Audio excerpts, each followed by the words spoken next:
এই fashion design course এবং smart tailoring এর এই কোর্সের প্রথম ব্যাচ আমাদের ছিল 40 জন প্রশিক্ষণার্থী, দ্বিতীয় ব্যাচে ছিলেন 44 জন এবং তৃতীয় ব্যাচে আছেন 38 জন।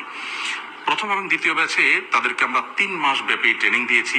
এই ব্যাচটিও 3 মাসের ট্রেনিং করছে। 3 মাসের তাদের থাকা খাওয়ার পুরো ব্যবস্থা এই পুরো ভবনের মধ্যে রয়েছে এবং এখানে কোনো পুরুষ স্টাফ নেই। আমাদের A to Z সম্পূর্ণ মেয়েদের দ্বারা এটি পরিচালিত হয়ে থাকে।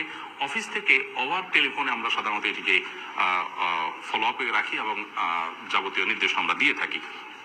তো আমাদের প্রথম, দ্বিতীয় এবং তৃতীয় প্রত্যেকটি ব্যাচে যারা ছিলেন তাদেরকে আবাসন, তাদের থাকা খাওয়া সবকিছুর ব্যবস্থা করার পাশাপাশি তাদেরকে আমরা প্রথম ব্যাচকে তাদের ট্রেনিং শেষে 30,000 টাকার উপার্জন উপকরণ দিয়েছি। তারা এখান থেকে সেলাইয়ের পর তাদের যে সমস্ত ইনস্ট্রুমেন্টগুলোর দরকার হয় মেশিন তাদেরকে দিয়ে দিয়েছি। মেশিনের পাশাপাশি আরো কাপড় চোপড় কিনে তাদের যেন নিজেরা বিভিন্ন বাসা বাড়িতে গিয়ে তারা তৈরি করে